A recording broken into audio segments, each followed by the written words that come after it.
This video was made possible by EA Game Changers. What is going on, Battlefielders? You don't understand how excited I am to be able to share some details with Battlefield V with you guys. Battlefield 5 is World War II, but there's so much that has changed with this game, and I can't wait to share this information with you. Feel free to leave any comments down below, any questions you have for me.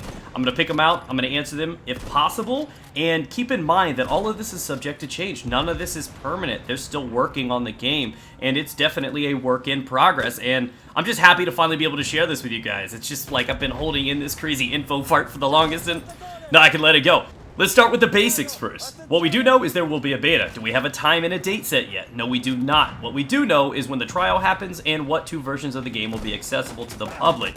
October 11th is the first time we get our hands on the trial for EA Access and Origin Access members. October 16th, if you purchase the Deluxe Edition, you get access to the Early Enlister Access program, so you get it 3 days early. For the Standard Edition, October 19th is your set launch day. Now, for those that are curious, no, there is no premium. Map packs are not going to work in the way that they traditionally do with video games. Things are definitely changing, and this is one of the things that I'll be touching on in a little bit. So let's talk about the basic information about the game itself. Is there single player? Yes, this comes in the form of war stories. This is going to be basically taking you through the experience of these actual characters. You're going to be able to see the war through their eyes, and it's going to evolve as the experience goes on. Combined Arms is going to be here. It's a co-op experience. You and a friend come together, fight some AI, set different difficulties. There's a lot of rewards to be had through this. Customization rewards, and of course, crazy punishments if you do not successfully complete the tasks put before you. So I like that there is a sort of skill gap between the co-op experience, and this is something I really like. Of course, the unique customizations to be earned only through this experience too means more people are going to be trying different parts of the game. People that may not have normally tried out a co-op experience. So it's going to be great for new people and veterans alike. Next up, we have the multiplayer experience. Things that you're used to, your TDM, so on and so forth, those are going to be accessible in the game. They're going to be there. Now, things are really changing up with the new experience they are calling Grand Operations. Now, this is basically a twist on the operations experience we had with Battlefield 1. You will have access across fights across many maps. But it isn't just that, it's also going to be modes now too. So you can technically start on one map and one game type, and the second map and game type be entirely different. And then if there is no clear, decisive victor in this period, it comes down to a final stand experience, where health and ammo is going to be very low to represent the long fight and depleted resources. So you're going to have to make that last stand really, really count. I previously mentioned DLC is going to be working a little bit different in this game. Everything is going to be free once you purchase the base edition of the game. There will not be any premium, any map packs for you to buy or download. The experience they're working on right now is called Tides of War. So it's going to start with the Fall of Europe, which is basically what you're going to be given at the base experience of the game when you purchase the game. And then over time, they're going to be releasing new maps, new experiences, new stories for us, the public. And the way they are funding this is going to be through microtransactions. And I know I said the cursed M word, crucifixes, ladies and gentlemen. Sorry about that. No, basically, this is all going to be purely cosmetic, and the cosmetic pieces that you can purchase through these microtransactions are also accessible through the game. So it's not like you can only get unique activities and unique powers or anything like that. No, it's all cosmetic. You can't buy any power, and everything that you can technically buy with actual money is also accessible in-game. I am 100% behind this move. There are a lot of times that I'm wanting to play with friends or viewers on live streams, and they're like, sorry, I don't have the DLC. No longer are there barriers between the community. If you want to play with your friends, that is accessible now. And with this system, making that a possibility is a huge step at them listening to the community, and I'm really, really excited about this change. A new little change for Battlefield is basically character creation and customization. Now, we have something called the Company, and this is your collection. Your own personal collection of playable characters that you can customize, modify, and it goes not only for your players, your soldiers, but also the weapons, your gadgets, and of course your vehicles. There's a major overhaul in the cosmetic department. They're actually, in my opinion, more advanced than most shooters out there. There's a lot of flexibility and customization available in Battlefield 5. Now, one thing to note, though, is all of these are going to be earned throughout the progress of this experience. As I said, Tides of War is ongoing. As you play, as you unlock things and experiences and, you know, face paints, whatever it is, you will be building those up over the entire lifespan of Battlefield 5. And this is pretty exciting. It's to keep you active and engaged in the game throughout the entire life cycle. You need to be smart when you decide what you want to build, how you want to create your character, what you want to collect and aim for, because these are your characters. You can play with them across war stories, through the co-op, and of course multiplayer.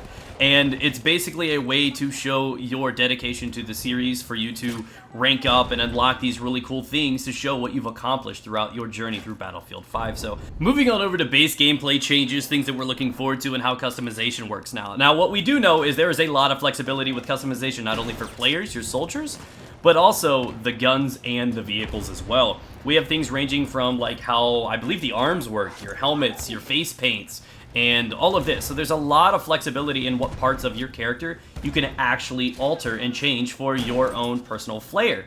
I'm really down with this. This is cool. This is a lot of customization, something that you really don't have in a Battlefield experience up to date.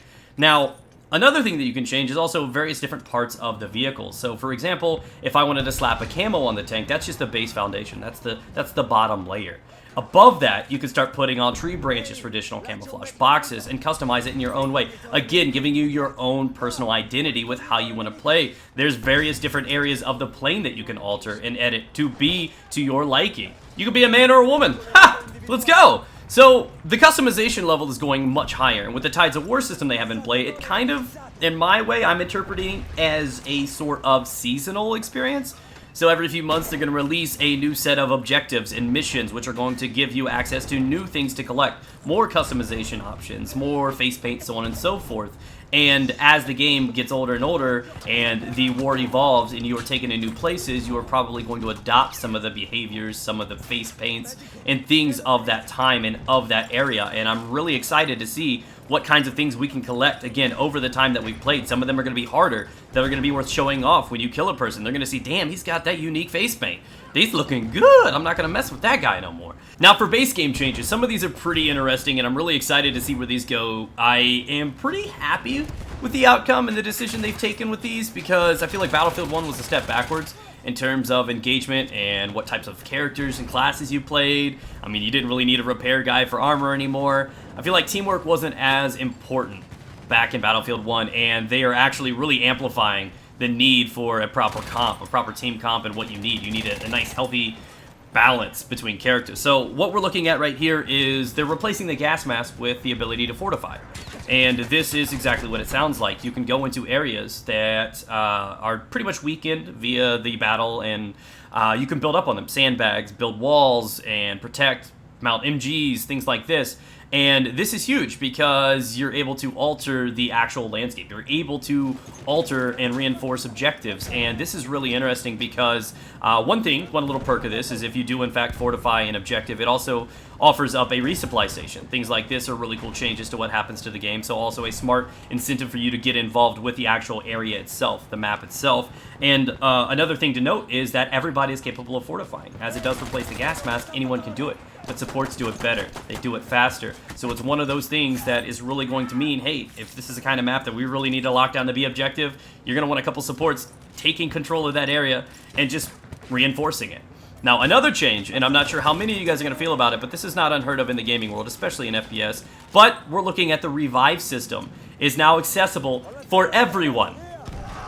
Everyone can revive somebody. Now, those that are not inside of the medic class, it's going to take a little while longer. So you can't really just do it on the fly and get right back into the action. You're going to need to make sure that you are safe when you do this. So not everybody can do it at any time.